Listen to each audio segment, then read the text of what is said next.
When the Girls Get Coding, join us on your screens October 13th for the Live at Manning Women in Tech Conference to celebrate the rising movement of women in technology.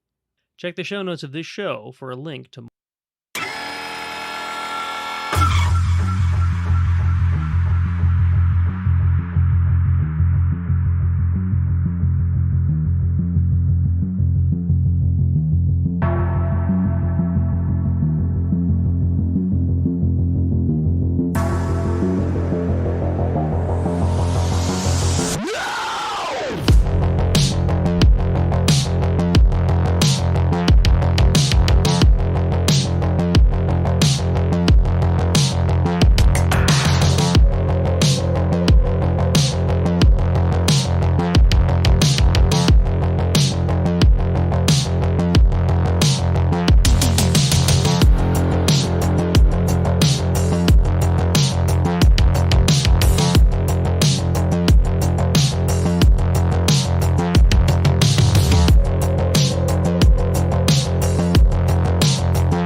cloud navigators and serverless gurus, algorithm sorceresses, and community advocates. We proudly bring you the Women Creating the Tech World We Live in, October 13th, live at Manning Women in Tech Twitch conference.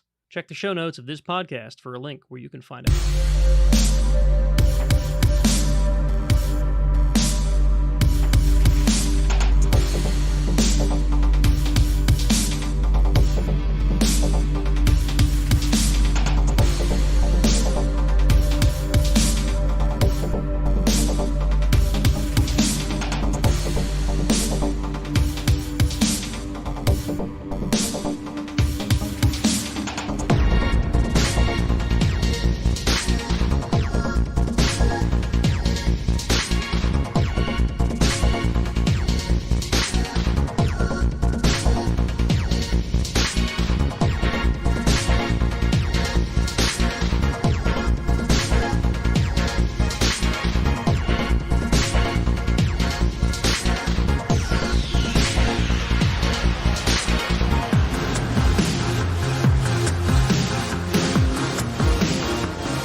News, ops, and a little bit of paranoia.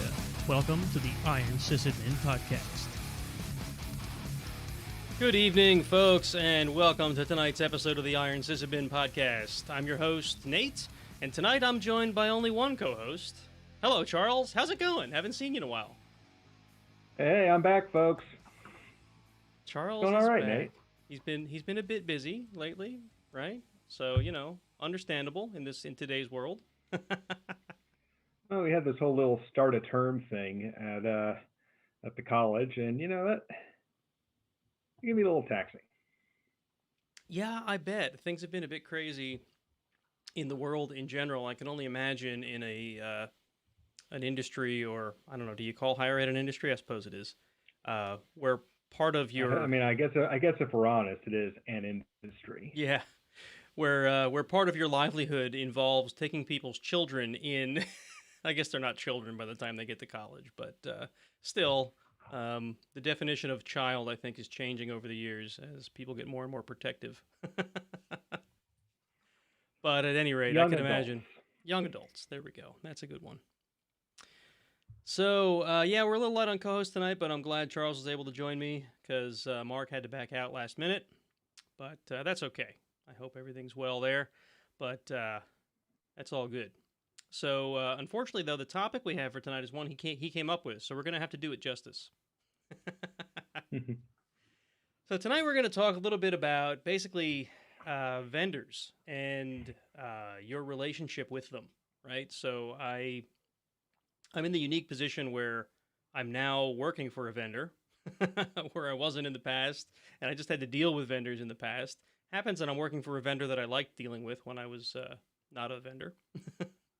But I guess the concept of tonight's talk, or tonight's main topic, is basically how should IT people, or I guess maybe even people in general, deal with their vendors. And Marc's specific angle on this was how to deal with support, right? So, you've opened a support case and things are going well or things are not going well. What's the right way to deal with, the person on the other end of the phone or the person on the other end of the support case? So,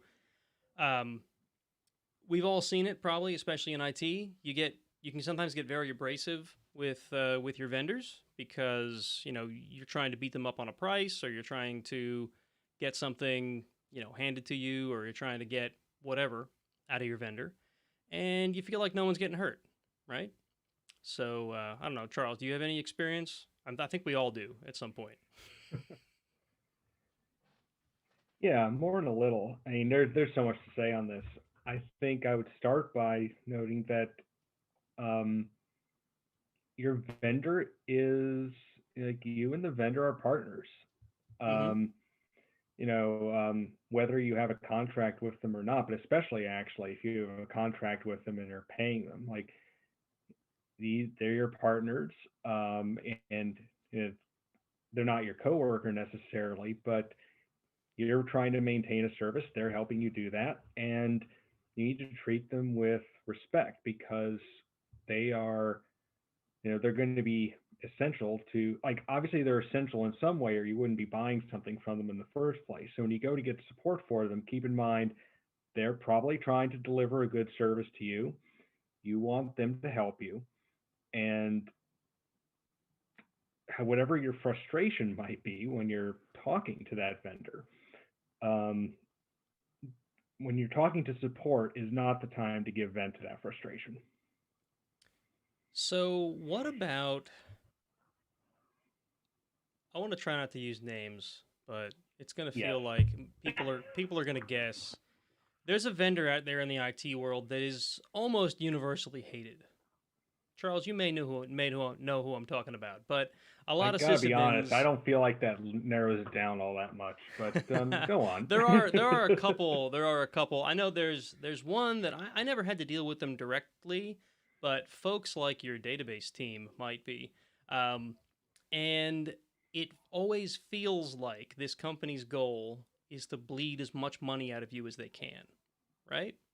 So, in a case like that, right, are you justified in treating the sales guy who, feels smarmy and feels like he's trying to sell you a used car with the odometer rolled back? Are you justified in treating them poorly? Because you really want to, don't you? Well, look, Justify's got nothing to do with it. It's a question of professionalism. I've always joked that there's one vendor in particular, a different vendor, that if I was ever walking out of the profession forever, I'd stand up on a stage somewhere and just read them the riot act and tell them exactly how I felt about them. But that's not a good headspace to be in. But you bring up an interesting distinction there. You support people, like there's support, there's sales, um, and I think it's important when you're talking to a vendor to also remember, like, who am I talking to here? Like, am I talking to tier one, tier two support? Am I talking to an engineer? Or am I being sold something? And I'm not saying that so you know whether you can get away with treating somebody disrespectfully. I don't think there's ever any cause for that. Yeah. But it's about figuring out, like, if I have gnarly technical problems, um, the most the salesperson is probably going to be able to do for me is like, okay, I'll take that back to our engineering team. And so, you have the appropriate conversation. Whereas if you've got a grievance about your what you're paying your vendor, you don't bring that up with support. You have a sales rep or you have somebody who is responsible for sales for your account. You bring it up with them. Right. So, You'd be like, hey, we're not getting value for money, and I'd like to know, and we're not happy, and I'd like to know what you're going to do about that. so there's definitely a line there between the sales team that walks in and tries to pick your pocket or doesn't, right? In the example I was using, it always Or felt that doesn't. way. Um, and then, of course, the folks who have to support the product they sold you, right? So that's sort of a great segue into the other side of this conversation, which is once you've signed that contract, you're still dealing with the vendor, of course. You still have that sales team to deal with. Maybe you don't like them. Maybe they smell funny. Maybe you don't like, you feel dirty every time you talk to them. But there's still a team of people that write the software that you purchased, assuming it's software. Maybe it's a service, right? That support the product that you purchased. How's that? Um, and I've been on both sides of the support conversation, right? Where it's, I'm the guy answering the phone. In my case, it was at an ISP. So people were paying for dial up internet service, which was finicky to begin with, right? Because it's dial up. Usually, when people call you, they're already at the end of their rope. They're angry or they're upset because the thing's not working the way it's supposed to. Or, in the case of enterprise support for some big product, whatever it is, or some big service that they're paying for, it could be that they're actually losing money by the second, right? Like things can get that dire, or people's lives could be at risk, right? In the case of like hospitals and things, you got a big enough outage there, and people could literally die.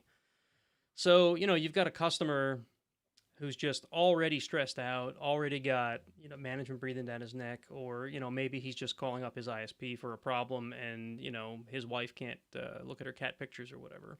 There's pressures there. From the customer perspective, right? You got to keep in mind that the person you're talking to at the other end, they're just there to help you.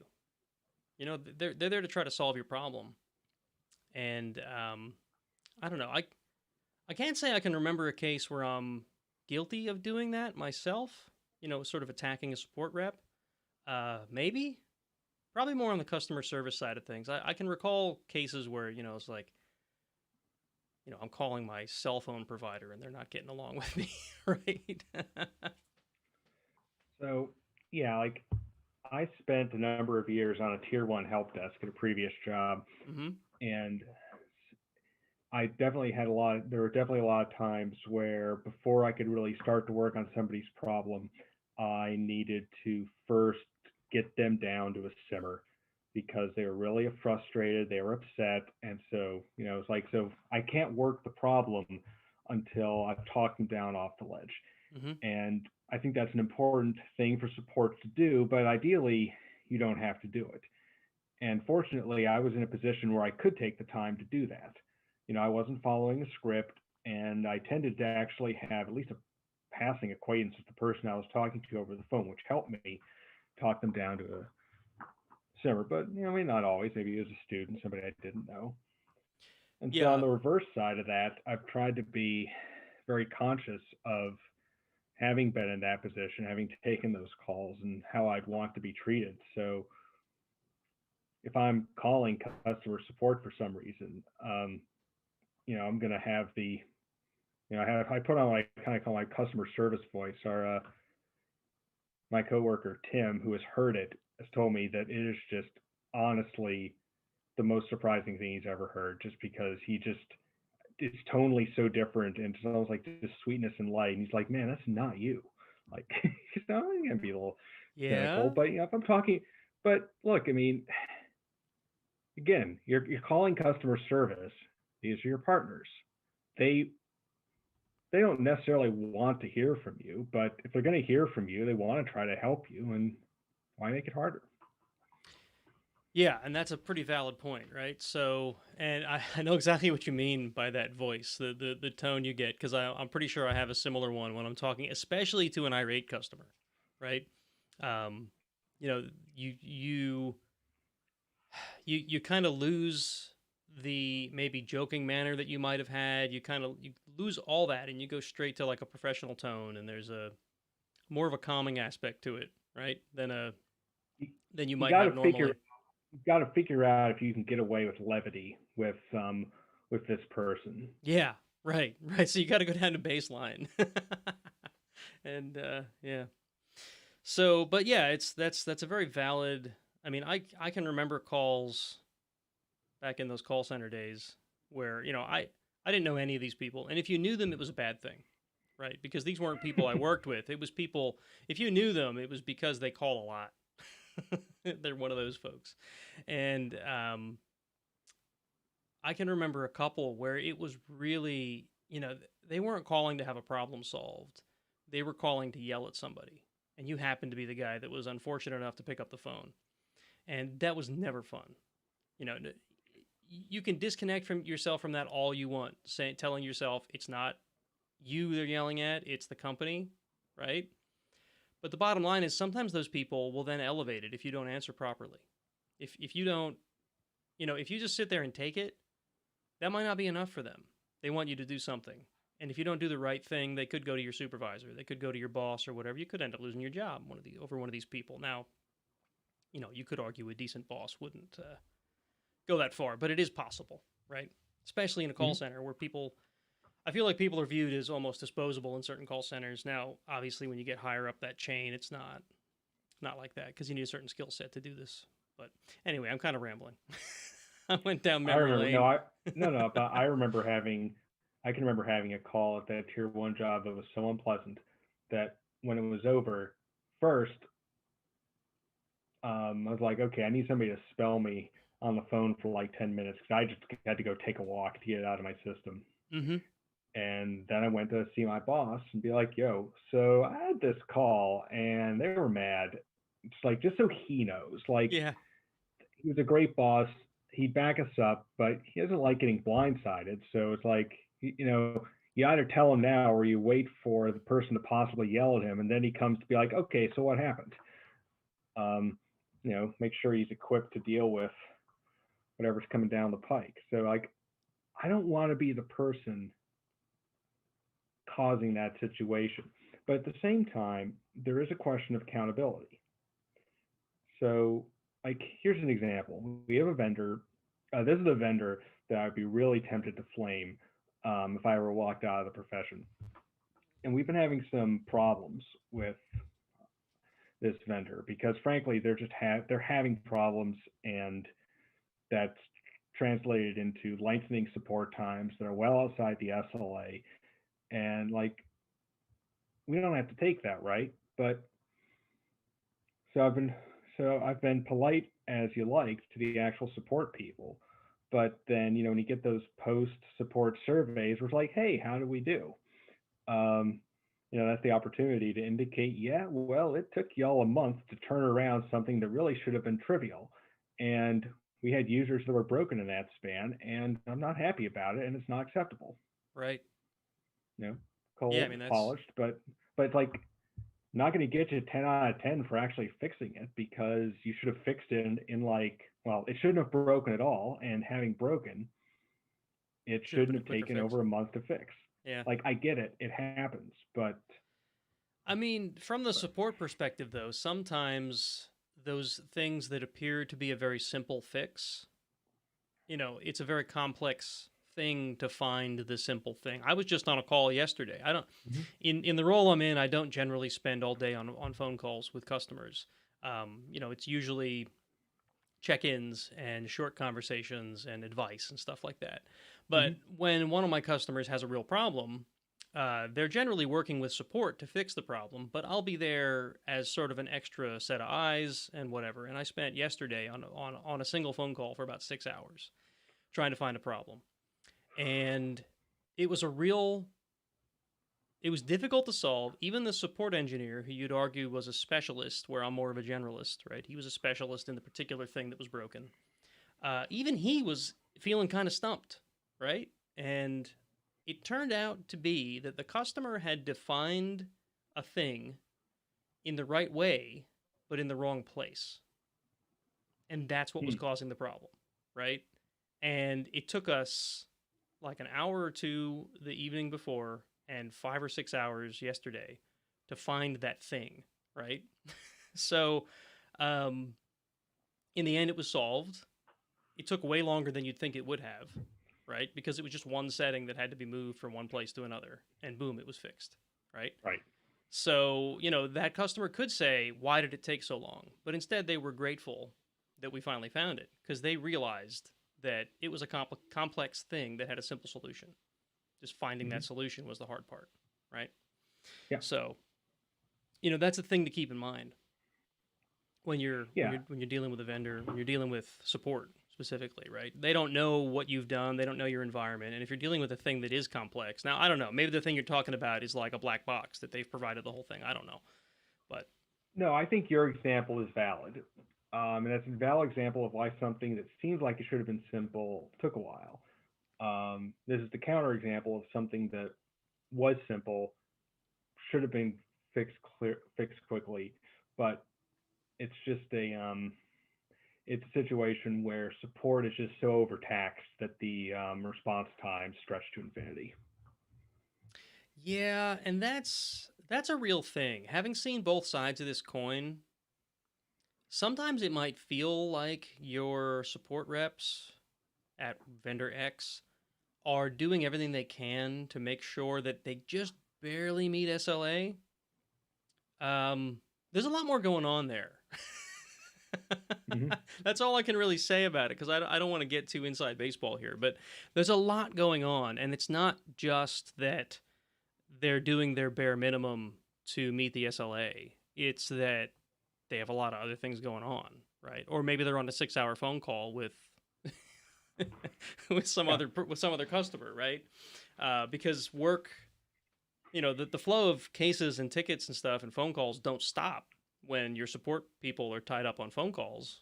They just keep Mm-hmm. coming in, and that's why those SLAs are there, and they're a very tricky balancing act to make sure you get them right, so that customers aren't waiting too long, you're meeting expectations, and you're not missing your SLAs. So Yeah. Yeah. No, it's like you think about all the craziness you see in your own workplace, and mm-hmm. you have to think, you never see it, but our vendor, their workplace, all those little dramas are playing out there too. You don't know what's going on, what they're going through, Right. and as hard as it can be, you got to have, these are your partners. You've got to have some empathy, even if you feel like you're not getting any back. Yeah. Yeah. Now, believe me, I know it's frustrating. I'm not gonna I'm not gonna judge anybody else for how they're handling their vendors, but yeah, it's definitely, you got to put yourself in that headspace where the people on the other end of the phone, or the sales team that just came to greet you or whatever, they're people, and they've got deadlines, and they've got budgets, and they've got a family to feed at the end of the day, I assume, right? Unless they're loners, whatever. Yeah. But or independently wealthy, and they just do this for the fun. But this actually, speaking of budgets and deadlines and whatnot, it brings me to another point that I've seen a little bit of contention around. What about the vendor lunch? Like, how do you feel I about the? I hope we get to have another one someday. Yeah, right. Today it's hard to say that, but I mean, in the before time, and hopefully in the after time, if we all get that far. Vendor calls you. Maybe it's a blind call on a Thursday afternoon. Hey, we want to come out and show you our product. Do you try to get them to take you to lunch, or is that rude? Like, I've worked with people where it's like, okay, if you're gonna take up my time, you're getting me lunch, right? And they'll be kind of blunt about it. They'll be completely upfront. It's just like, you know, if you're gonna come do this, you're gonna get me lunch, because they know that a sales team has a budget for stuff like that, so they'll leverage that and try to get what they can out of it. Now, is that bad?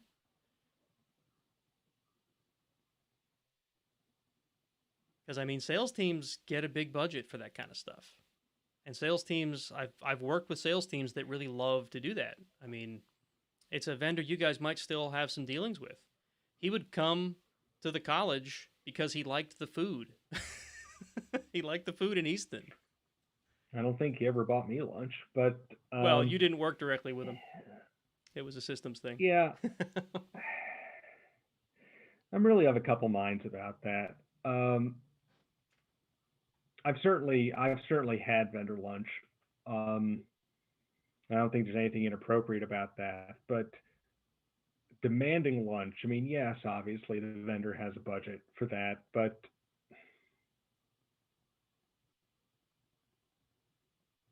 I guess I would feel that I was making some kind of moral commitment, however minor, to taking the pitch more seriously. Right. And maybe a lot of people wouldn't feel that way, but like I had a vendor who was actually willing. They weren't local, but they were willing to come out to where we are and like make a pitch to some VPs for a particular product. And I'm like, whoa, slow down, fella. We're not even committing to. Right. We're not committing to anything, and you guys want to fly out here. Um, and I guess that's just classic hard sell, but it makes me a little uncomfortable. Yeah, right. So part of that, you're right. It's they feel like if they are physically present and you feel like they've given you something, you may be more apt to buy their product, right? It makes me feel weird sometimes when I'm at conferences because I'll be chatting with vendors and having a nice conversation, And I'll be thinking, crap, I'm not making a moral commitment here, am I? Am I wasting their time? Because I'm not buying their product. I know I'm not buying their product. Yeah. I don't exactly want to walk over and be like, hi, I'm not buying your stuff, but let's, because it's vendors know a lot of things. I've learned a lot from vendors, even when I haven't bought their products. Find out maybe what other schools are doing. They're interesting people to talk to, but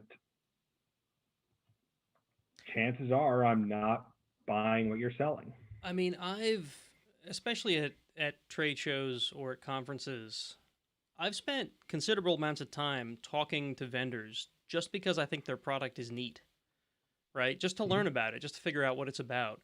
Even if I'm in no way either not in a position where I could buy it, uh, the technology isn't something that would be at all beneficial to my workplace, or if I know there's no budget for it, right?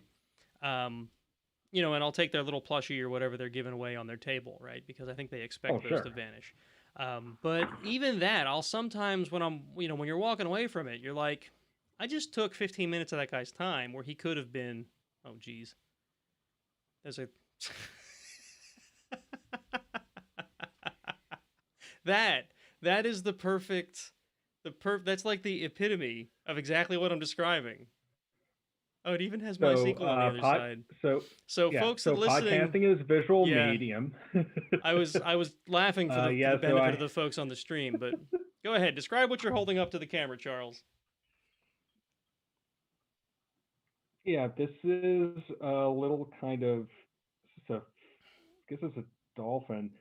This is a Oracle MySQL dolphin that I got at the U.S. Moodle Moot, I guess about 6 years ago, which was um, pretty early on in the days of Oracle having MySQL. And what's funny is we were just about to make the jump to MariaDB, but I got the plushie anyway. Got an Oracle plushie.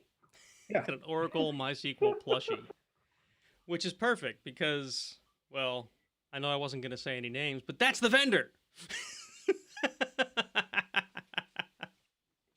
Anyway, Don't worry, we can take that out. so yeah, the I'm being whale. No, advised this might be a whale. Josh, I don't Um, think is it a whale? Because didn't I don't know if they still do, but didn't MySQL use dolphins as their logo for a while? It's got to be a dolphin. I'm going to Google this while you argue with chat. Yes, it's a dolphin. There you go. It's a Um, dolphin. Google said so. So anyway, yeah, I've had plenty of lunches at vendors' expense. I've had plenty of nice meals at vendors' expense at conferences and whatnot, but they've always been things that wasn't my suggestion. You know what I mean? It Yeah. was the vendor showed up. We asked them when they could be there. They're like 11:30, and they show up at 11:30. Let's get food. You know what I mean? Um, Yeah. because it's the way that they kick things off. They like to soften the crowd up by giving them pizza or wherever, right? Maybe some alcohol, and then it goes Well, from there. and that's not just and of course that's any industry. I do that academic conference work on the side, and Saturday night there's just all these parties with free wine, and it's typically like publishers. Mm-hmm. They're somebody's got a book out or a new journal's being launched, and people are just coming to have a drink and find out about it, but mostly have a drink. Yeah, But there'll be some amount, they'll do some business from it, and it's good publicity. yeah, yeah, and that's really what those are about. But yeah, so I'm not saying people should feel bad about accepting things from vendors unless they're in an industry where they're not allowed to accept things from vendors, which I see sometimes because it could be perceived as a bribe.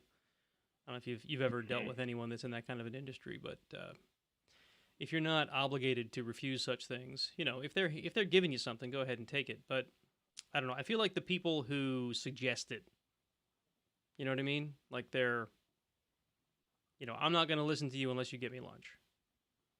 That always feels like it's a shady thing to do. Yeah, and yeah,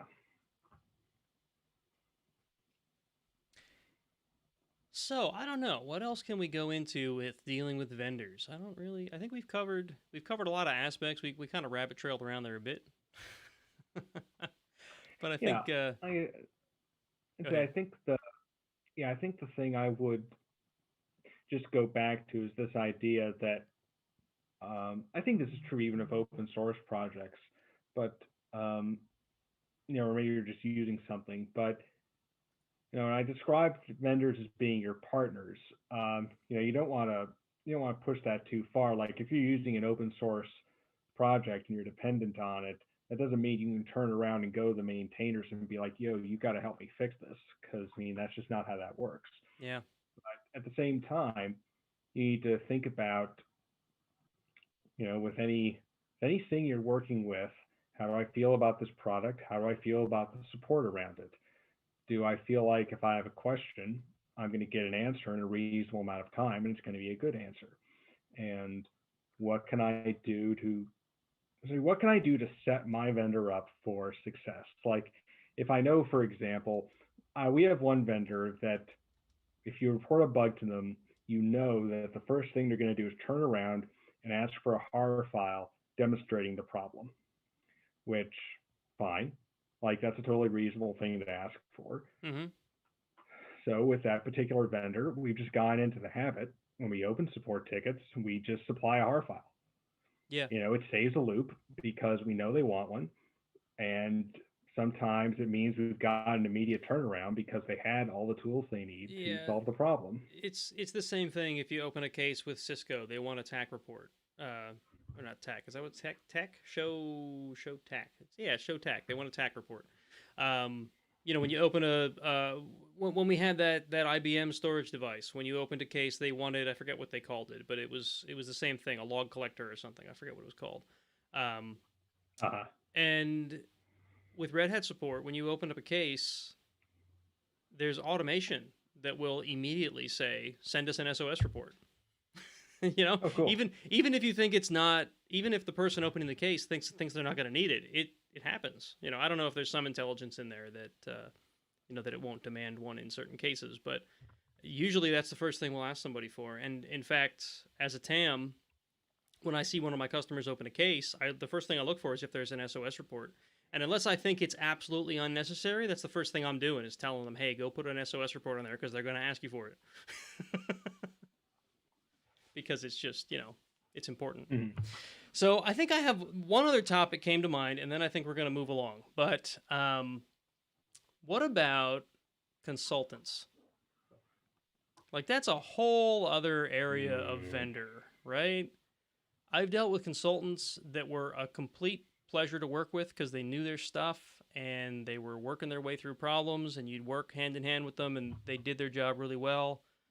I've worked with other consultants that just made your life hell because they didn't seem to know what they were doing, or they didn't seem to grasp the environment you were in, or whatever. How do you deal with that? There was a project, I think it was before your time at the college.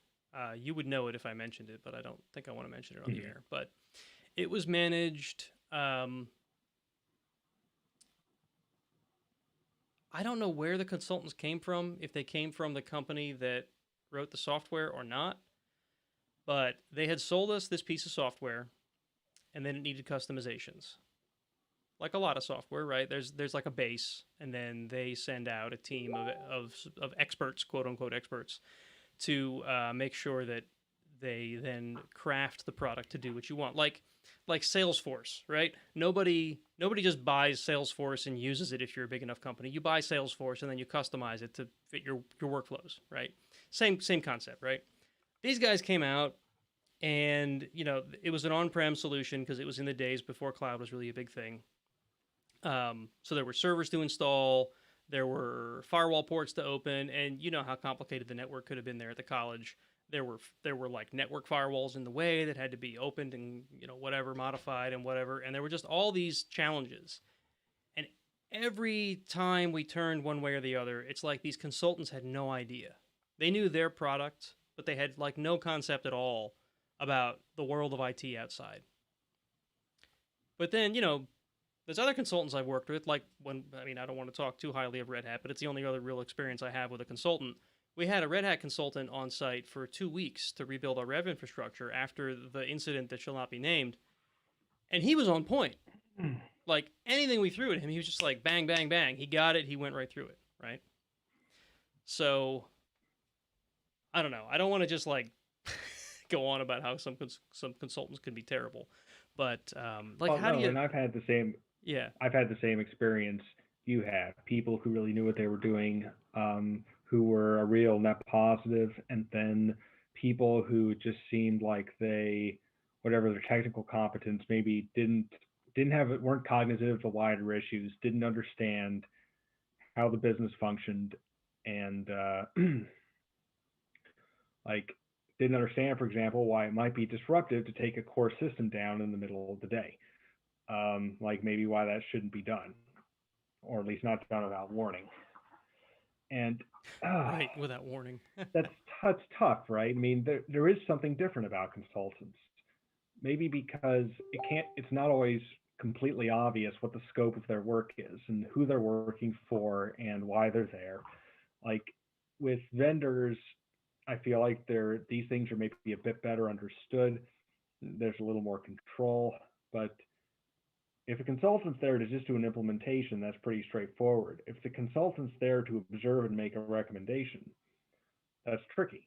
Like, what is the actual scope of their responsibilities? And it won't necessarily be clear to you. And I think the simplest answer is cooperate, take notes, be polite, and try to figure out how you can best help them, because as irritating as some consultants are, it does nobody any good if they're unhappy and they're not being successful. You want to help them do their job. Right. Even if they have no idea what that job is. Right. And I know you have a consultant in mind that didn't work well. Actually I do, but not somebody you ever worked with.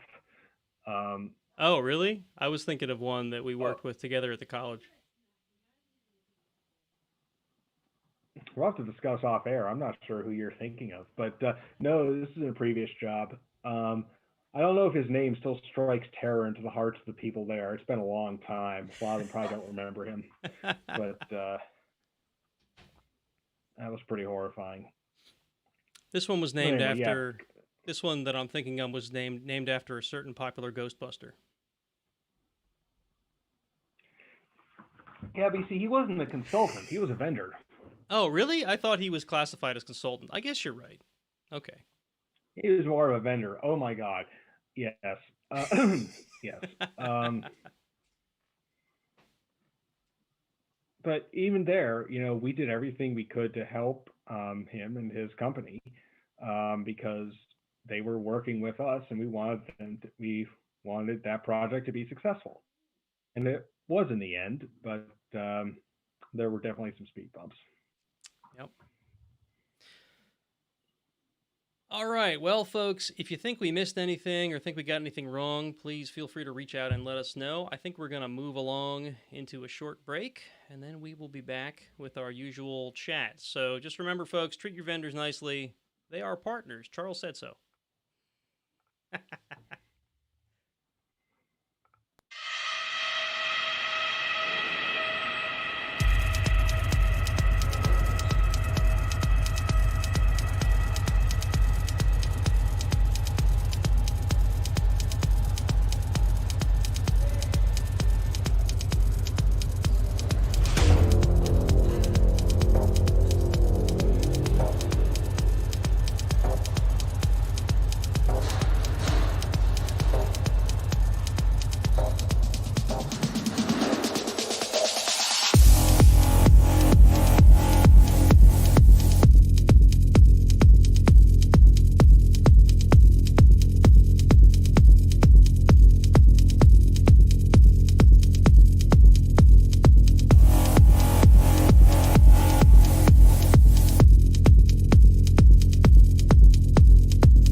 When the girls get coding, join us on your screens October 13th for the Live at Manning Women in Tech Conference to celebrate the rising movement of women in technology.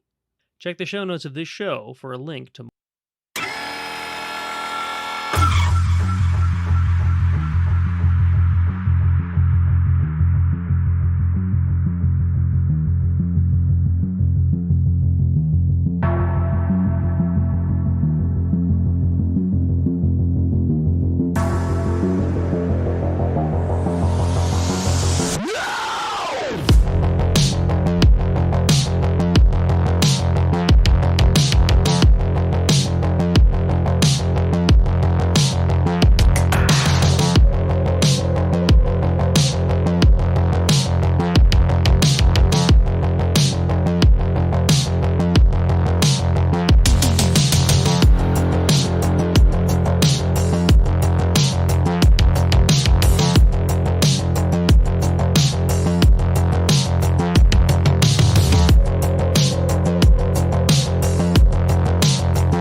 Cloud navigators and serverless gurus, algorithm sorceresses, and community advocates. We proudly bring you the Women Creating the Tech World We Live in, October 13th, live at Manning Women in Tech Twitch conference. Check the show notes of this podcast for a link where you can find it.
When the Girls Get Coding. Join us on your screens October 13th for the Live at Manning Women in Tech conference to celebrate. All right, folks, welcome back. We don't have any transition music to play, so it always feels weird, like it was very anticlimactic. I guess I could play it anyway, right? So here we are back again. We'll go through our announcements and stuff, and then we'll go through our chat, and then we'll get into the news. There was some pretty cool news, maybe not cool, pretty interesting news to talk about today So I'm kind of looking forward to getting into that. So first things first, I wanted to thank our patrons. As always, I've remembered to collect the list today, even though I've forgotten on some previous shows. Get this in front of me so I can actually read it to you without looking off screen. So we've got 18 patrons for roughly $80 a month. Thank you to all of you. Your names are Robert, Matt, David, Solemn with the 3 and the 0 and stuff, Erwin, Trooper Ish, Linux Sys 666, gimpyb, Ryan, Marc with a K, DeMentor from PowerShell on Linux, John, Marc with a C, Julius, Andi, Jay, and Charles. What a coincidence. There's a guy named Charles right here on the show. I wonder if it's the same guy. So thank you to all of you. Much appreciated. I had the numbers in front of me. I forgot to put those into the notes, but it was... Oh, and he's not here. How did I miss that one? Our longest patron, 22532, somehow did not get put into the notes, but I'm going to add him right now. For the longest time, he was our top contributor, but some time ago he lowered his contribution, and he's no longer the top contributor. He's still the longest, though, and that's still appreciated. So the trophy moves to, I think it was Jay, actually, is now the top contributor. I'll have to check again. Not that I care. I don't care how much people have given me. I just thought it was a fun little statistic to throw in there.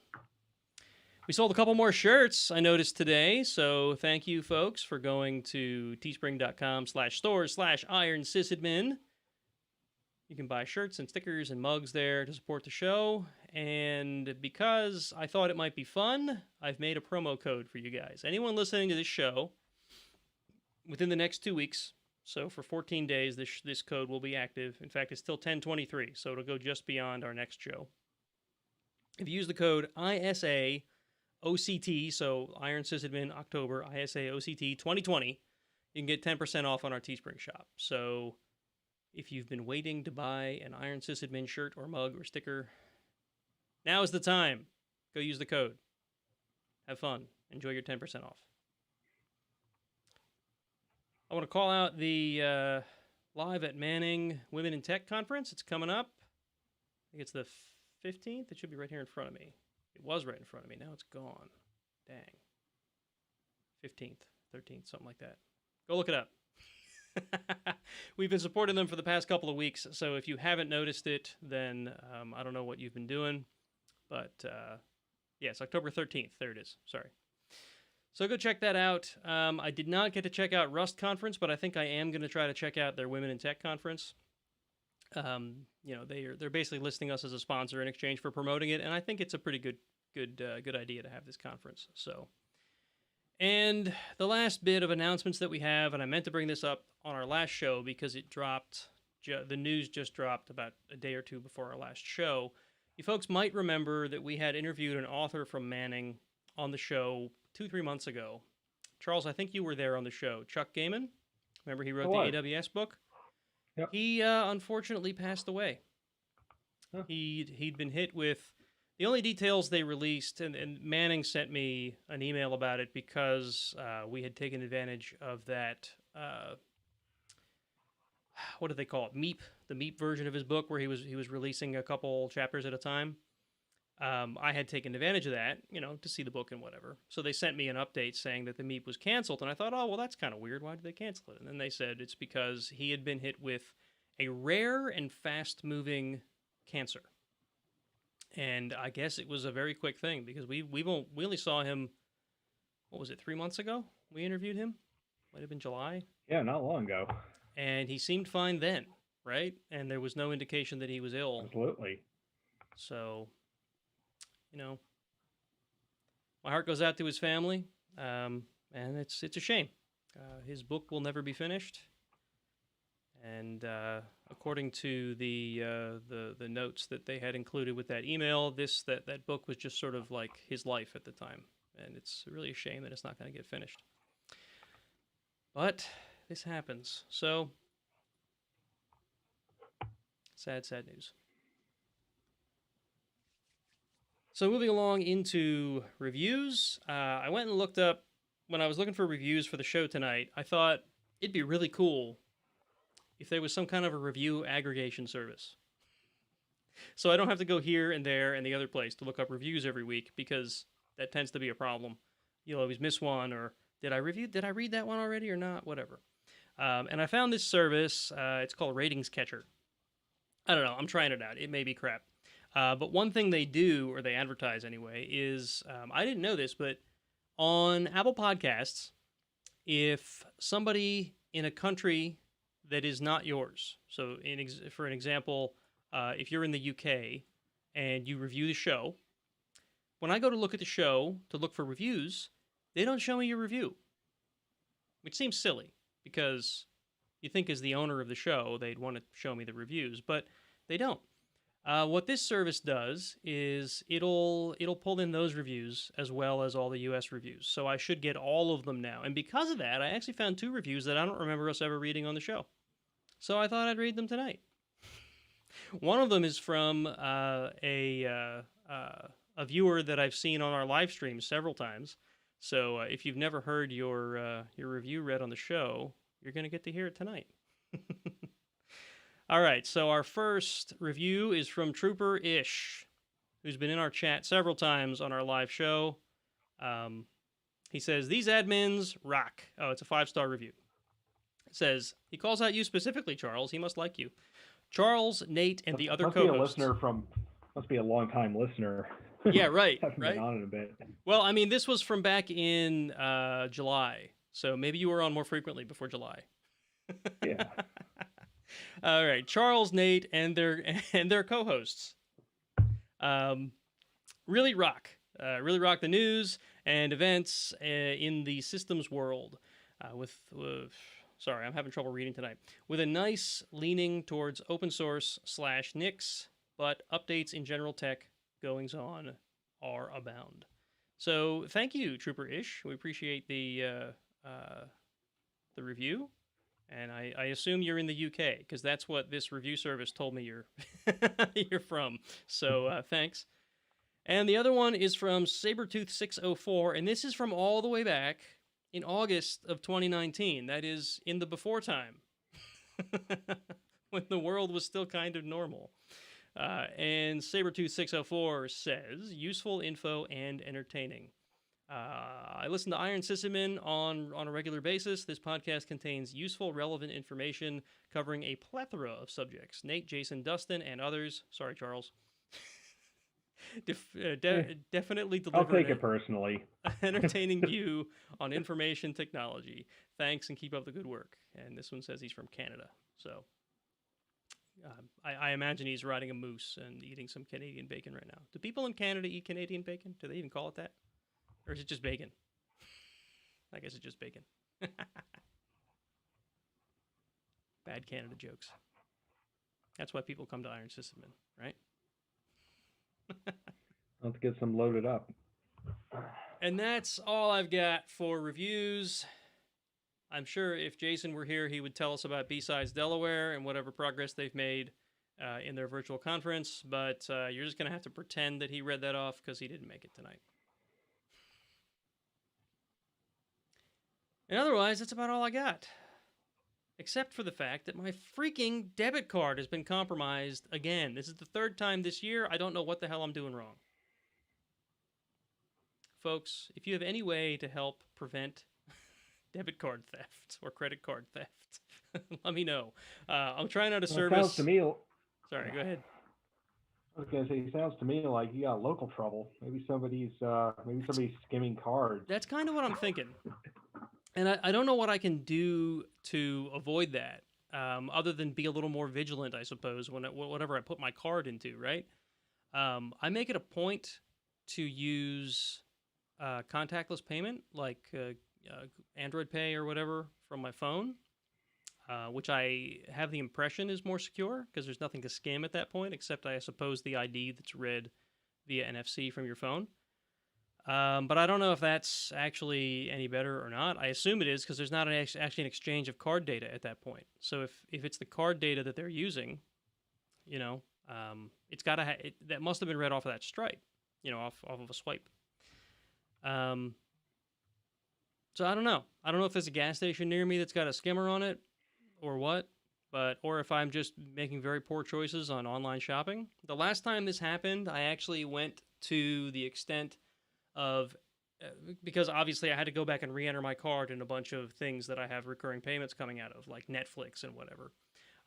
But every one of them that let me do it, I switched them to using PayPal, and now it PayPal through through PayPal into my account instead of using the card number. So I thought, well, that should lower the surface a bit, right? But of course, there were some vendors, some whatever's services that I couldn't do that with. It just didn't accept PayPal. So I had to put the card number back in. So this time around, what I'm doing is for those folks, I'm using a service called privacy.com, which is basically they're like burner card numbers. They'll generate you a card number, you link it to a funding source of some sort. In my case, it's linked to my checking account. And whenever you go to make a payment, you can generate a new card number per service. And you can even make them temporary. Like this card will only work for 2 days. Or this card will work for so many transactions or something like that. You can even set spending limits on the damn things, right? So I can say my Netflix bill is whatever, $15 a month. So this card is only for Netflix, and it only allows like $15.50 a month. So if anybody tries to make a charge beyond Netflix, it'll not go through, right? So that's what I'm trying out. We're going to see if that helps the problem. At the very least, it should tell me for certain if it was an online transaction that got me or if it was a skimmer, because I'm still going to have to physically use the card for places like gas, right? And Josh is in the chat here saying he only uses cash at gas stations. I suppose I can go that far. That might be a pain in the butt, though. But I guess for the sake of not getting my card stolen again, maybe it's worth it. But yeah, so we'll see how it goes. I don't know. I did in my sort of investigation into skimmers to figure out like how to spot a skimmer. I found this thing called Blutana, and it's an app that was designed by, what was this? UCSD, San Diego? Is that what that means? Yes, UC San Diego. They developed this app that's basically, so most skimmers, I assume people listening to the show might know what a skimmer is. Maybe I shouldn't make that assumption. A skimmer is basically a device that a bad guy will clip over top of the card reader on things like Mac machines or gas pumps, things that a lot of people stick their cards into.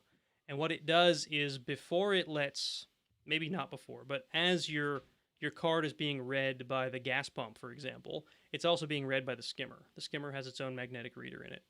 And the data that's on that strip, it stores in a chip on the skimmer, right? And then bad guy will come by later and collect all of the information that was gathered by the skimmer onto their phone or something. Now, obviously, it would look kind of weird if every 3 days this guy showed up and plugged his phone into the card reader on the gas pump. Plus, it makes it a little easier to spot because there's now a plug on the side of the card reader. So they usually use a Bluetooth chip. And then you have your phone paired to the Bluetooth, and then it just reads the data in while you're pumping gas, right? And then off you go. So UCSD has created an app that looks for these devices because they found that most of them are using the same chip, the same Bluetooth, radio. And most of these criminals are lazy, so they just basically leave the name the way it was, and they leave the password the way it was. And then this thing looks for that, right? And then if it sees it, it'll alert you before, so you can scan the pump or whatever. The problem is, it sounds like a really cool app, right? Like, wouldn't that be a great thing to be able to carry around on your phone and check out a gas pump or an ATM machine before you stick your card into it? It's for law enforcement only. I don't get that. Like, why? Why can't the average Joe protect themselves? Why is it for law? Like, I get it. Law enforcement wants to be able to scan for this stuff, but why can't they make a version? Maybe there's something in it that is unsafe for the general public, but why can't they make a version that average Joe user can put on their phone and protect themselves as well? I don't get that. But so this kind of makes me curious, and that's really the main reason I talked about that particular thing on the show is, does anybody out there have, because if you look at the Google Play market, there are a bunch of supposed Bluetooth skimmer scanners. All of them look like hoaxes. So I'm curious if anybody has one that they've used and they works and they trust. And if you do, I'd like to hear about it because I think it's a thing I'd like to learn a little more about and maybe even have on my phone so that I can look for these things. I think that's everything I had to talk about. I'm just really freaking aggravated at this. And once again, my bank was great. I didn't lose any money, and the one charge that came through, they're refunding for me. So it's like it's really just a hassle. It's really just kind of sucks. So anyway, Charles, have you had any cards stolen lately, or anything else fun to talk about? Haven't had any cards stolen. Just me, I guess. I got to stop using my debit card at strip clubs, I guess. Yeah, well, I mean, that would certainly be one approach. I'm not going to tell you how to live your life. So I'm building a new model layout, and model railroad layout. And one thing I'm going to be doing with this is actually implementing DCC, which is a digital command control. So isn't command and control a bad thing? Isn't that thing that infects all my servers? Yeah, but different. Different. Okay. So your typical model railroad is, I mean, I am not strong on electricity in general, but like, so your typical model railroad is just straight up DC. You've got a transformer, you've got wires going from the transformer to the tracks, one wire on one track, one wire on the other. Power goes to the tracks and powers your locomotive. Train goes around in a circle. If you've got a train that just goes under a tree, that's what it's doing, unless it's battery operated. Right. But the big limitation of that approach is if you want to run, say, two locomotives at once, and you don't want them to potentially hit each other, with a straight up DC layout, what you'd have to do is you use insulators to basically block the essentially set up electrical districts or blocks. So you just isolate sections from each other, and then you have switches and multiple transformers. So you can be like, okay, this transformer is controlling this part of the layout, this transformer is controlling this part of the layout, and then you can run two trains. But that doesn't scale particularly well. So with digital command control or DCC, instead of the normal transformer, you're basically sending both power and signals through the tracks, and then the locomotive has a decoder.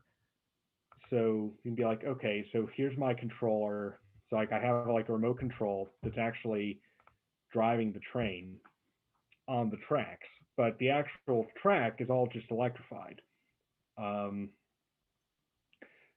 So whether your train is going faster, so like you're just controlling it in your hand, and you can then basically you can run as many locomotives on the track as you have controllers. Now it's still up to you to not crash into somebody, but you don't have to go through all that extra work of isolating the various blocks. So I haven't done that before. That's new to me. So is the goal here to put more than one locomotive on the same set of track? Yeah. That is interesting because I certainly see the problem there, right? Because with the old DC setup, it's just there's power or there's not, right? Various levels of power. The higher the amount of current you send in, the faster the train goes. But if you have two locomotives, they may not travel at the same speed, right? So they're going to run into each other. So you can individually control each one at different speeds? Yep. Wow, that's kind of cool. Yep. I guess I just always assumed there'd be no reason to do that. Is it mainly for space savings or like? Well, so the reason you would do that is, let's say you have some friends over, you could both be running trains on the layout at the same time. Yeah, what we So used to like, do is we would just run separate tracks for all the different locomotives. There'd be yeah, well, separate maybe I rings. don't. Right, but from a layout builder, you could. But then Yeah. from a layout builder perspective, that would mean that I need to have a double tracked main line, um, and I'm still going to need Oh two yeah, transformers. it was a wiring mess. You'd have essentially a separate transformer and circuit for every set of tracks you had. So we would run Yeah. up to like 4 loops when our train set. This is when I was a kid. When our train set Hmm. was the largest, we'd have up to like 4 loops and 4 separate locomotives and 4 separate transformers. And yes, it gets to be a bear. Yeah, and so the wiring underneath with that is just going to be horrific. Yeah, So absolutely. here I still have to run right. So here I still have to run feeders, so that there's a good source of power on the various parts of the layout. But I don't have to worry about isolating blocks Hmm. or anything like that. It's kind of neat. Yeah, not that I actually have two DCC capable locomotives, but this That'll is the come next next. step. I have one. Yeah, you have Um, one. You prove out the. Yeah, cool. yeah, so that's fun. That's a nice sideline. Yeah, I mean, I'm not saying you shouldn't do it. It certainly sounds interesting. I was just trying to picture in my head why. Like, what problem is it you're solving? And it's basically that you want to be able to run more than one on the same loop, and that's fine. Oh, and I guess the other reason to do it, which I don't really care about, but other people do, is once you've got these DCC decoders on the locomotives, a lot of them have built-in sound chips and speakers, and so you can have Oh. realistic locomotive sounds. So can you actually send data across this? Is that essentially what you're doing then? Yes. Yeah, you're basically sending. So you're sending.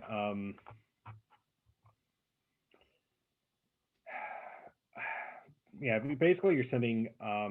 You're effectively sending packets through the tracks. Is Wow. what you're doing.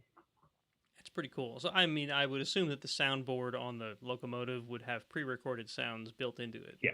Right. Mm-hmm. And you'd be like, play sound 2.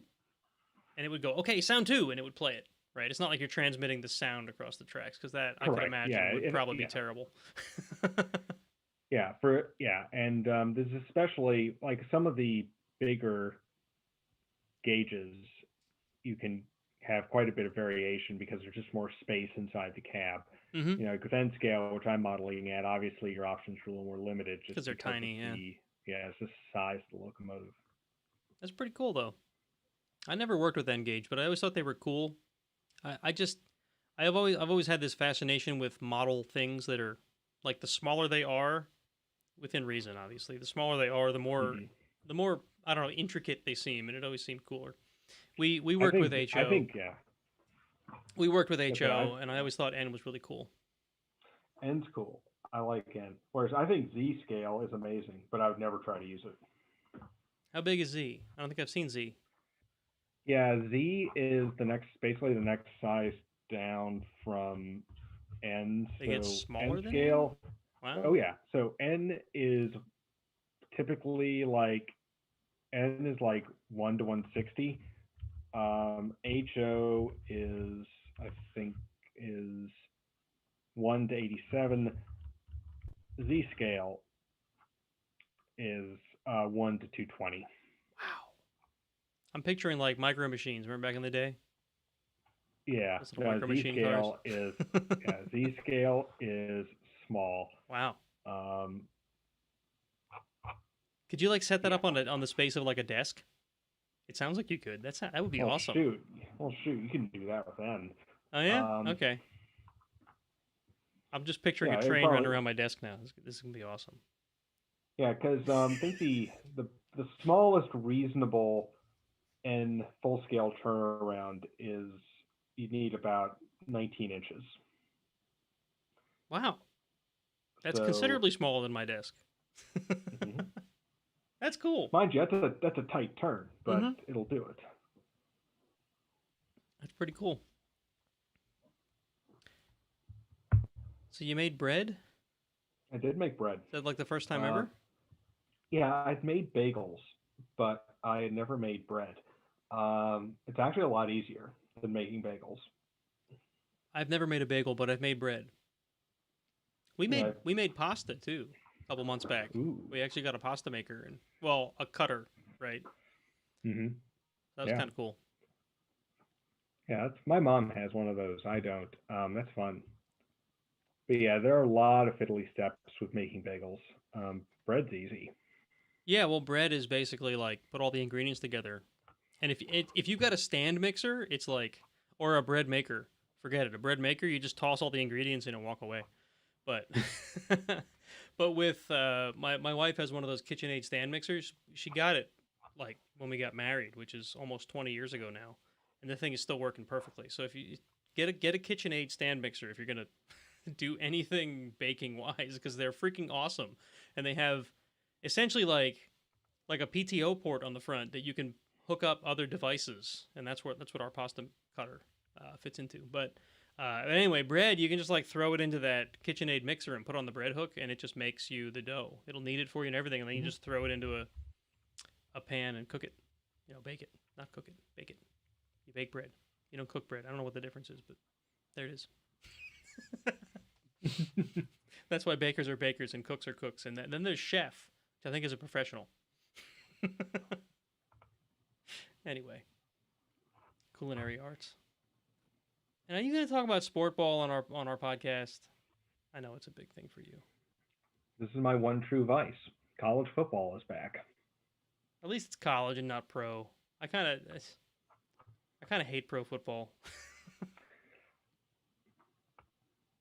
I like college football for the randomness, like the fact that Tulane is beating Houston by 10 right now, and that Tulane's mascot is a giant green wave. How do you even make that a mascot? Well, it goes pretty well on a shirt. You know, you just have like a big wave with eyes. But I'm picturing like how would you dress up somebody as a green wave, or can't they do that? I don't know. Or do they have this like big cardboard wave? Ah! Why not? I mean, you know, Stanford is the cardinal, which is basically just a color, and Stanford's mascot is this deliberately shoddy tree that parades around on the sideline. Wow. Okay. Yeah, college football is interesting. Oh, it's wild. Yeah, no, I mean, all the political crap aside, I've just felt for pretty much my whole life that pro football is just such excess. Is that the word I'm looking for? They get paid way too much. They're just entertainers. It's all a big act. I feel like they're barely even playing a game, right? It's not as bad as some sports in that respect. But, yeah. Oh, yeah. It's certainly better than wrestling. I don't know, but wrestling's a little bit more honest about the fact that it is staged entertainment. Wrestling is at least funny sometimes. You know, pro football is just like. Hey, come on. Pro football can be plenty funny. As anybody who remembers that particular Thanksgiving Day game between the Jets and the Patriots, in which Mark Sanchez ran into his own lineman's butt, can well attest. Go Google butt fumble, kids. Butt fumble? Butt fumble. Sounds like a bad thing to Google. No, it's perfectly safe. Okay. I'll take your word for it. So we can move on. I'll drop a video into yeah, throw it into the notes or into the chat if you want to. People can watch it live. And with that, I'm going to move us along into, well, I'm going to hit the button everybody likes to hear me hit, the purple button, and we're going to move into the news. So here we go.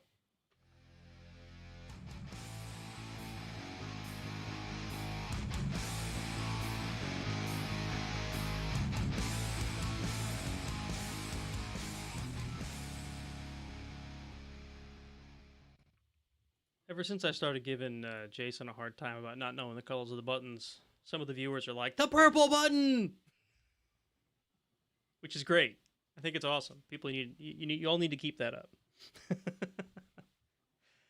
All right, so in the news tonight, we've got, I mean, it's like, I don't know. It's funny since we talked about this company earlier on in the show, but how could we not talk about the Oracle versus Google case that's currently hitting the Supreme Court? I guess Wednesday now, the Supreme Court has basically heard the case for Google versus Oracle, or Oracle versus Google. I don't know how you call it. So Charles has a much better knowledge of how this whole process works, but I'm going to give everyone a little bit of backstory on why the hell they're in court And then Charles can go into the legal system that I don't fully grasp, which thank you during the break for giving me a little bit more insight as to how this whole process works. Because today I'm like, oh, well, if they heard this yesterday, shouldn't there be some kind of news? And the answer to that is no, it's going to take forever.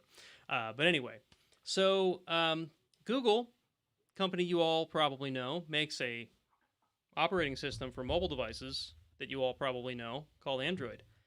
And when they did that, I don't know if it was this in the beginning. I don't know all of the backstory. I don't know if it initially used Java and they took it out because of Oracle, or if they never used Java.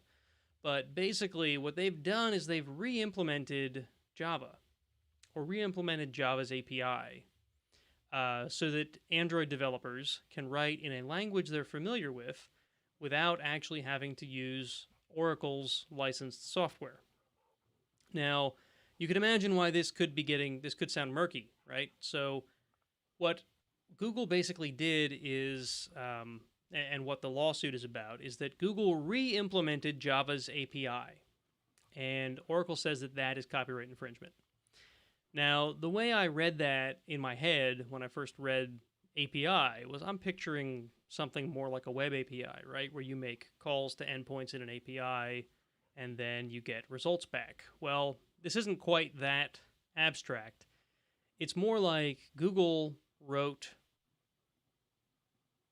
an interpreter, for a better word, that re implements a bunch of the functions that Java developers expect to utilize, right? So you make an application, you call what you think are Java functions or Java endpoints, if you want to call it that, and this thing that Google wrote responds in the same way that Java would have, and your Android app works, right? So Oracle doesn't like that.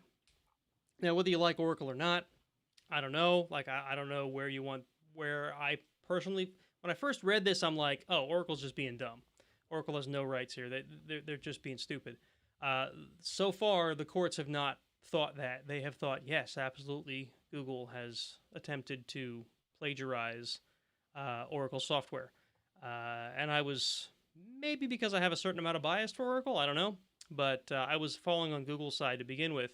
Now that I understand this a little better, I'm really not sure where I fall.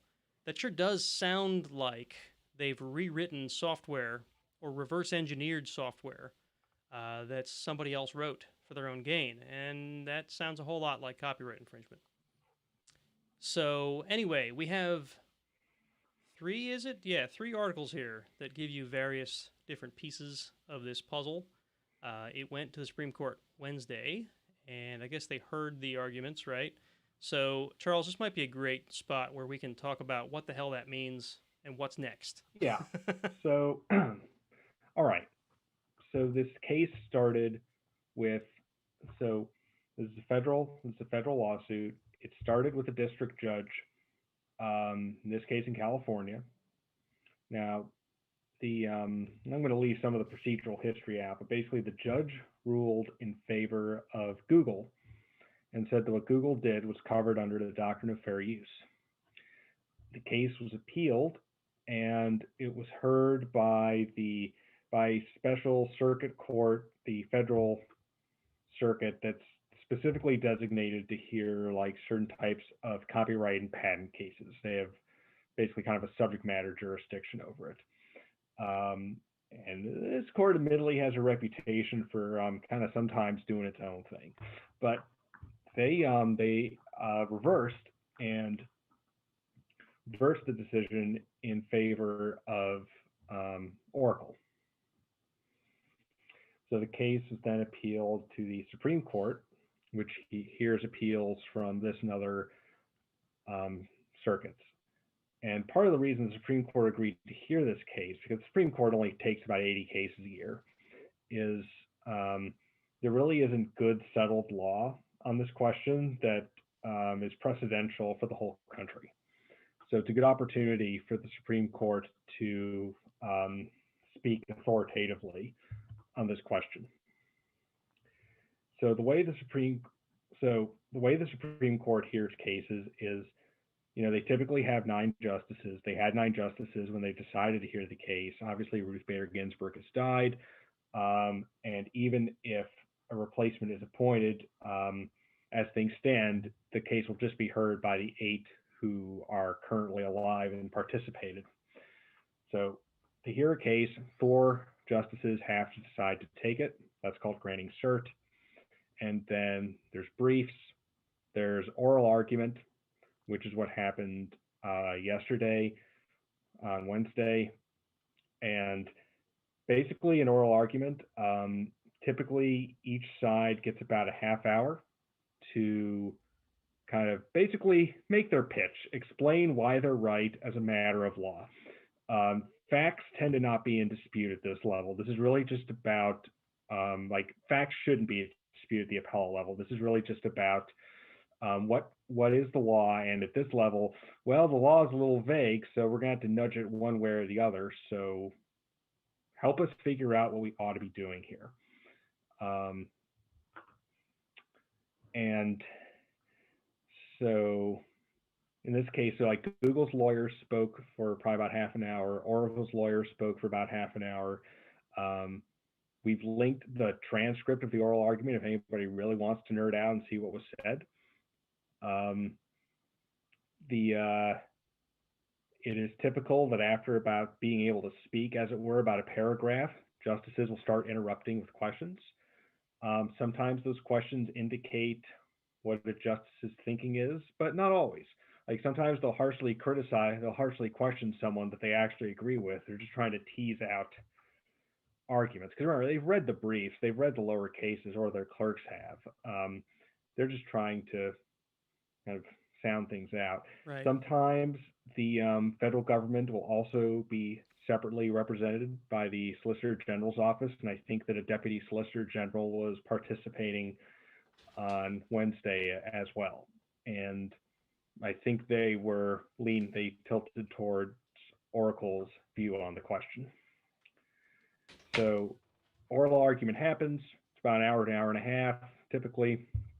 That having happened, the next time the justices all meet, probably tomorrow by teleconference, there'll be kind of just a simple vote discussion about internally, just like just kind of like how people think the case ought to come out, who ought to win. And then based on that, someone will get assigned to write a majority opinion. Someone will get assigned, one or more people will be assigned to write dissents. Sometimes there are multiple dissents. If there's really a fractured view on the law, or somebody just has something that they want to say. If they deadlock at 4-4, which could happen because it could also happen if somebody's recused, but if they deadlock, then the decision for Oracle at the federal circuit will stand, but it won't be binding precedent for much of the country. So not good. It'll for only Google. Be binding for case. Yeah. Not great for Google, but it would only be binding for cases appealed up through the federal circuit. Right. I was going to say not good for Google, but doesn't set precedent across the whole U.S. So this could happen again with some other company. Yeah. Now so assuming that there is a decision on the merits, that they are not deadlocked, then we'll see a written opinion handed down at some point before July. Depending on priorities, the complexity of the case, and whatever else. Like there's no guarantee. Like a case could be heard in October and come down in January. It might not come down until early summer. The October term just started, and it concludes usually in like June. You may have noticed that high-profile Supreme Court cases, like anything having to do with abortion, gay marriage, gun rights, things like that, they come down in June. There's a reason for that. It's the end of term. They're the hardest cases, and it's maybe good publicity to have those come out at the end of the year. So those are typically the last things disposed of. This case is not that, and it will certainly come down sooner. But it's impossible to say when. Right. So we could have weeks or months to wait. is what it comes down to, right? Yeah, and there'll be no warning ahead of time Just be when it's bam, here coming it is. down. Yeah. It'll come down, and it could do any number of things. It could find for Oracle, it could find for Google, it could reverse but send down for further proceedings. They could dismiss it and just leave the federal circuit in place in the end. Um, like one big unknown here is it's not clear what Ginsburg thought on the question, so we don't know if she was one of the four who wanted to take it. Um, we don't know, Right. and they don't like deadlocking 4-4. If they're deadlocked 4-4, it could also be put over for re-argument until Barrett or whomever is put on the court. So there's a tiebreaker, in which Right. case we'd know because they'd issue an order for re-argument. I don't think the case is important enough that they would do that. Yeah, I mean, in the Um, grand scheme of things. Now, I should say in the general grand scheme of things, because it's one of the points I wanted to talk about after we got through the sort of legal side of things, yeah. is what, let's say, so currently the software industry in general seems to think that what Google did here is not a thing that can be copyrighted, which is why Google did it.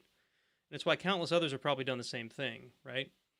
Um, because it's basically an interface. And some of the articles that I've linked in here, I forget which one it was, talks about a case from way back in the 90s when Lotus 123 was Yeah. sort of the big database application, our database spreadsheet application. And what was the name? Quattro or something was another application that Mm-hmm. came out that was competing with it. And what they did is they had like a Lotus mode where you could switch all your menus to match identically to what Lotus 123 used, so that folks who were familiar with Lotus 123 could switch it to this mode, and then they felt like they were using Lotus 123. All the menus were the same.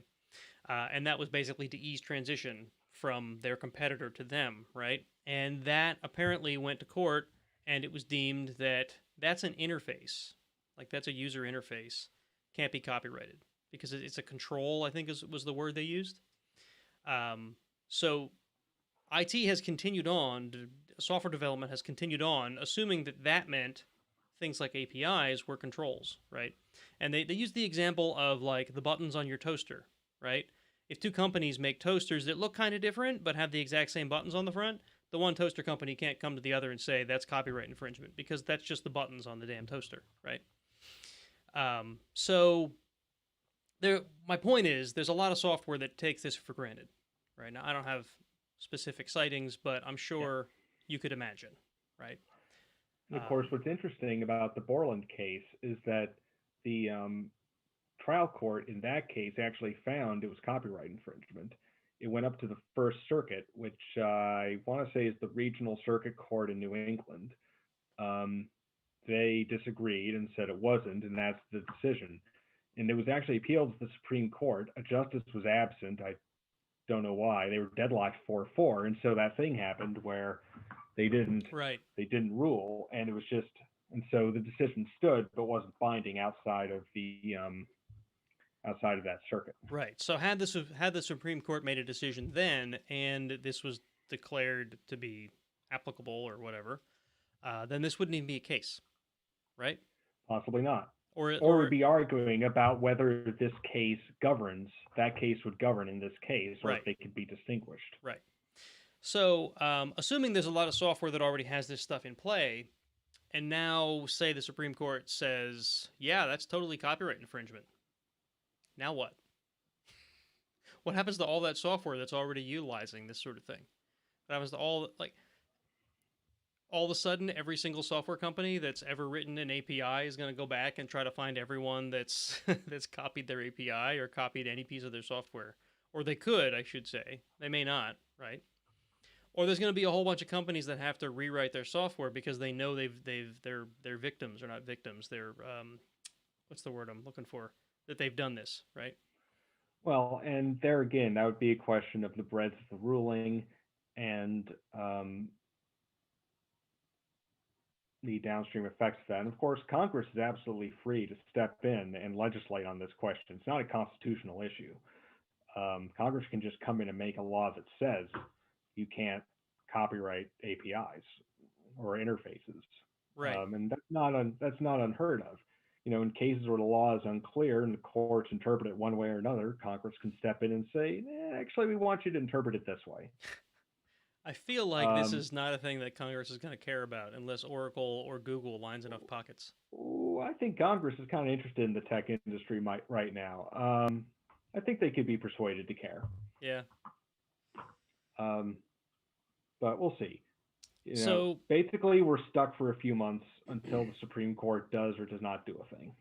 so moving forward, assuming we're in a world now where it's copyright infringement to re-implement an API based on somebody else's API, because it's because this goes toward Oracle. Um, what does that mean for software development? I would think that that would further lock in some of the interoperability that we all enjoy now. It would or prohibit, right? So in the case of Google here, um, you could imagine that if I wrote Android and initially said, all right, we want to use Java because it's a common platform and people know it, because it's essentially supposedly why they did it to begin with. Um, we're going to start out by using Oracle Java because that's, the easy way. But then later they could have swapped it out, right? Because there's a common interface there, right? That's the whole point of an API, right? That you can talk to it, it responds in a certain way. Whatever's on the other side of the API doesn't matter. That's the point, right? It's not reaching directly into the code there. If all of a sudden you can't do that, what does that do to the interoperability of software that we have now? Like there's lots of things I can think of right now that depend on web APIs and depend on this API and that API. Look at S3, right? Amazon's S3 uses a certain API for you to read and write data to and from S3, put data in there and take it back out. DigitalOcean re-implements that API for their storage engine, for their storage. I forget what they call it. Buckets, is it? Droplet? No, I forget. They have a thing that's just like Spaces, they call it, that implements the same API that you can read and write from. So does that mean that now that's illegal? Right? Like there's existing software. The thing that's nice about that is that you're not tied to a vendor. Right? Like if I wrote a piece of software that's made to talk to S3's API and 4 other vendors have the same API implemented to talk to their backends, that means that someone who wants to use my piece of software and whatever backend they want to use, they have that choice. Personally, I kind of like that. Yeah, and it's really hard to say. A lot of it depends on the breadth of the ruling. And one thing I would say is that with an 8-justice court, you're very unlikely to get a broad ruling. Because if you're going, in order to get 5 people, you're probably going to have something that's fairly narrow, fairly tailored. And it could be if it's a ruling that's very fact dependent, then it might not have much of an effect outside this particular case. Right. Which means we could be in this boat later. Of course, I guess it's not. It's the beginning of a round of litigation. Right. It's not the end. It's also not. Now that I'm thinking it through, it's not all doom and gloom, right? So think about closed software versus open source software, right? In the open source world, you're free to take that code and change it and use it, right? So in the case of how do you interact with that software, if it's open and it's licensed in such a way that I can't sue you because you've re-implemented the API, then that's still perfectly legal. It all comes down to the license. If Oracle says my software and my API are my copyright and you can't copy it, then they have legal precedent to sue you over it. But if I've licensed my software in such a way where I've said none of that is mine, right? So I guess it could still happen. It would just be one more thing that divides, different types of software development. Yeah. And not every company is going to behave like Oracle. Right.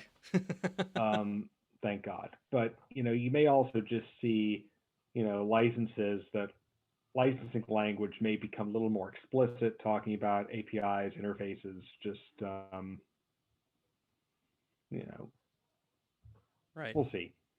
Like, we don't really know what's going to happen. There's a lot of like, it is possible for Google to lose and the sky, and for the sky to not fall. Right. Right. Because it's going to come down to how they lose, how that ruling is written, and how other companies And what react the to hell, it. they might win. Now the person covering it for ours thought it didn't go very well for Google, and I would agree. Which Yeah. is interesting because Google is represented actually by the guy who basically ultimately owns SCOTUS blog, Thomas Goldstein. But he seems to, I don't know. I'll just pass on what the Ars reporter said, that he just seemed to get the worst of it. Couldn't fully grapple with the case. Admittedly, it's kind of arcane, but we'll see.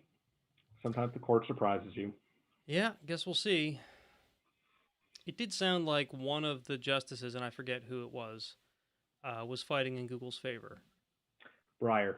Yeah, they said that he was a little more of a tech savvy justice, and he kind of understood the problem a little better than the rest of them. So that could mean good. I don't know. Could mean that Well, it's gone well. the justice and the justice's clerks. Some of those things, like, they don't necessarily understand the issues, but they have people who do that for them, and Right. Okay. you Yeah, know that makes sense. they're all, these are all fairly smart people, Mm-hmm. tech savvy or no, like, Right. Yeah, I but we'll guess you see. don't get to be a Supreme Court justice by being a shoddy lawyer. Right. Well, there are some interesting examples from the past that would seem to argue otherwise, but this is Iron Sysadmin, not Iron Supreme Court Yeah, Justice. right, right.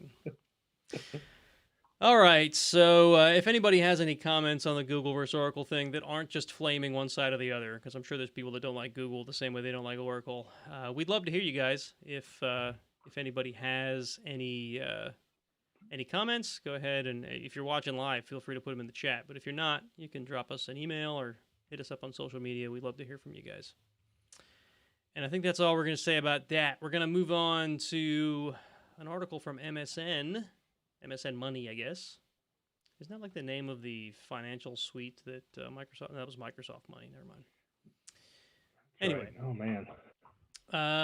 Yeah, right. That goes back, doesn't it? Do they even still make that thing anymore? I have no idea. I can't find the title of this article because there it is. Because there's like this stupid banner at the top that was hiding it. It's telling me about how I can refinance at 2.4% APR. That's awesome. Thank you so much. Get out of my way. I want to read the stupid article. Oh man, dude, you gotta get right on that. Yeah, right. I could refinance. Anyway, MSN Money. IBM jumps 9% after it reveals a plan to spin off legacy business to focus on cloud unit. The article is basically all about IBM's new direction toward the cloud, and that's part of course, as many of you may well know, part of why they purchased us, Red Hat. I say us, not including Charles, sorry. The company I work for. But basically, the article goes into how the stock market seemed to be very happy with the idea that IBM is going to spin off what they're referring to as their legacy networking is what they said, although I don't know if the article got it wrong or if that's a word for something that I don't understand. But the way I understand this is they're spinning out some of the on-prem style stuff. And the article doesn't really outline exactly what they're spinning off, but I would imagine that this is things like, I don't know, mainframe? I don't want to speculate too much there because we might be getting it wrong. But anyway, the idea is that they're going to be able to focus a little more on their cloud moves, cloud software, cloud initiatives, and whatnot. So the market's liked that, and that's what this article's all about. So it's in the show notes. You can go ahead and read all about it. I don't claim to know a whole lot about business and stock markets, but there it is. This is news, and we're in the news. And this is just from today. So, breaking news. There, that's what I'm supposed to do. And there's supposed to be like a jingle that plays when I say that. There is. I don't have one. How Ah, about here. the This is kaboom a good one sound? for breaking news.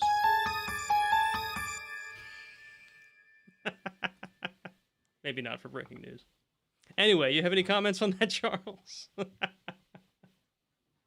Not being a IBM shareholder, I do not. Yeah, right. And the only other article I threw in for tonight, because I figured the Google Oracle thing was going to take up a decent amount of time, and it did, is this article from TechCrunch, and it's really just more of a this guy's shouting at the clouds. Google's new logos are bad. It's really an article about so Google, God knows why, but they've renamed G Suite to Google Workspace. You know, the thing they renamed to Google Suite, to G Suite, what, 3 years ago? 4 years ago? When they went from Google Apps to G Suite? Why did they gotta rename it again? I don't know. There's a really funny quote in here. Let's see if I can find it. Well, it's not really a quote. He's paraphrased a quote, but he said something about if you stand by a river long enough, you will see the bodies of your favorite Google apps floating down the river. And, you know, that's his way of saying Google's got a short attention span. And these new icons really are kind of ugly. But I guess Google Workspace is all about they're not just making things look different. They're also roping in things. So Google Apps roped in Gmail and Google Docs in one sort of thing, right? Calendar, Docs, and Mail. Now they're roping in chat, and there was something else. I forget what the other thing was. Anyway, they're roping in some more items into what they're calling Google Workspace because they're basically trying to unify all this stuff. I don't know. Eventually, Google's going to like see a squirrel somewhere and go off in that direction, and G Suite or Google Workspace is going to become something else. Who knows? Google Desktop. I don't know. Pick a name. So there you go. If you're a G Suite user, you're going to start being a Google Workspace user. Yeah, I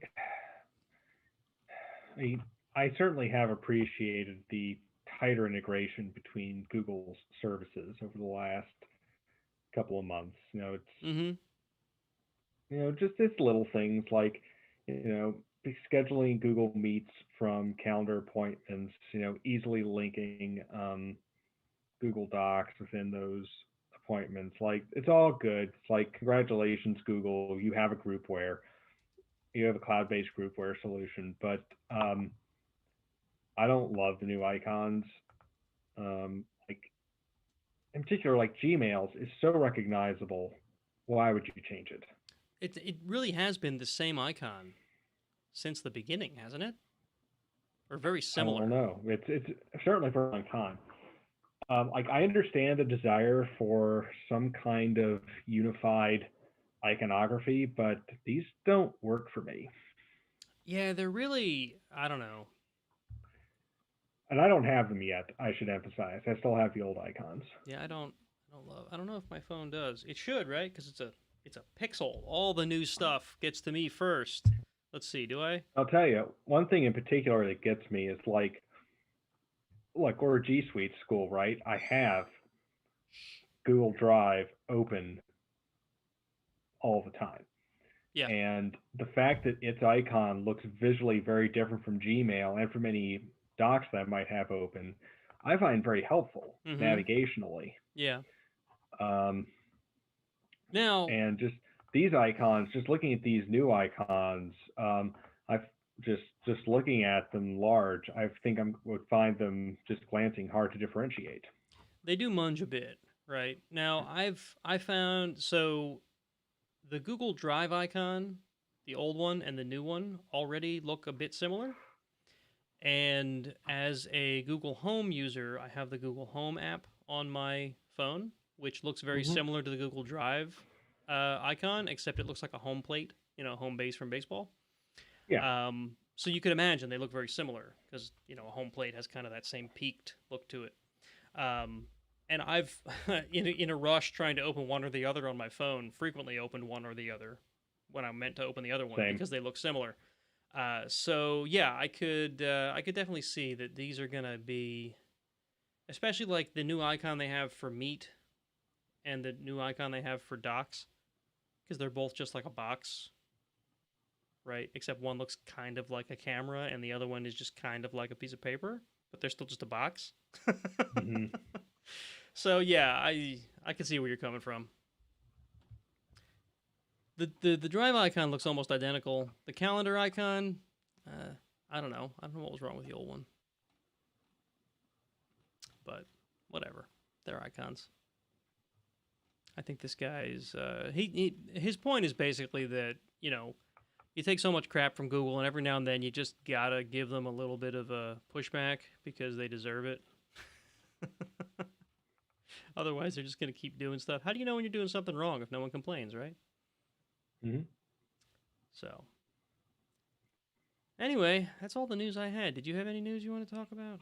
I didn't see anything else in the notes. Nope. I close all these tabs, and I think that's actually going to be it for tonight, folks. In record time. Well, record time compared to recently. My God, we've had some shows that were like 2.5 hours long. I'm sorry about that, guys. All right, so thank you, folks, for watching or listening, if you're listening after the fact. If you want to watch live, you can do so via the YouTubes or now on Twitch.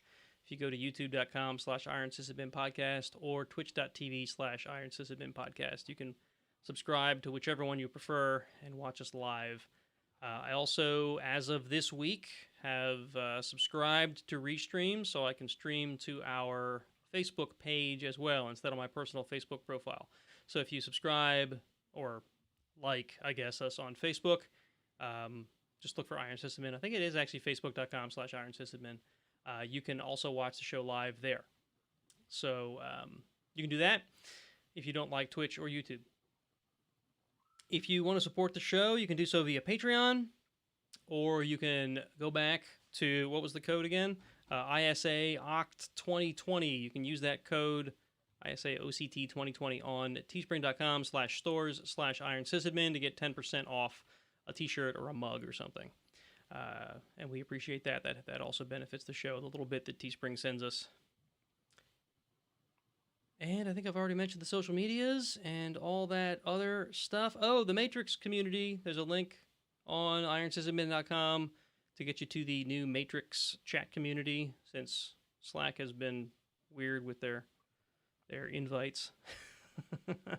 But we've had actually quite a number of people join there, and it's fun. I kind of like the platform. It doesn't have some of the features that Slack does, but it has all those features that matter to me, which is in a chat application, which is chat.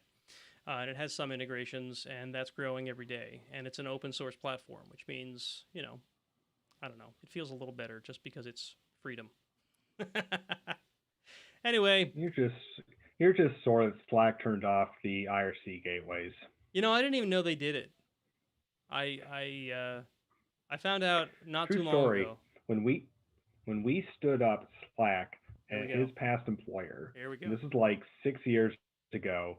Him and a couple other people at the network center basically refused to use it until we turned on the IRC gateways. Now, to be fair, I didn't refuse to use it. I was curious. There were probably some other coworkers that refused to use it, but I wasn't necessarily one of them.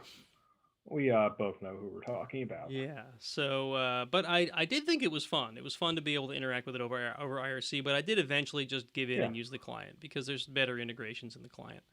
The thing with Matrix, though, is it has a lot of those integrations, but has the model of IRC where there's a separate client and server, right? Which I just like the model better because it gives you a little more freedom, a little more choice, and it's free open source software. So good stuff. I'd love to see.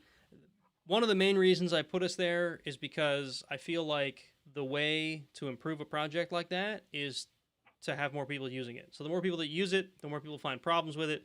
The more people report those problems, the better the product gets. And I think that Matrix has a good, it could be a great thing if more people start using it. So anyway, I'm rambling on about the freedoms of open source software, but that's what you guys are here for, right? So I think we're going to call it a night. Thank you guys for watching live. Anyone who's listening after the fact, thank you for listening. and we will see you in the next show. Any final thoughts, Charles? No? For those curious, Tulane is now winning 24-14 over Houston. Oh, good. All right. So Yeah. because the outro music wasn't working last time, I'm just going to hit the button this time so you guys can actually hear it. And then we'll see you next time.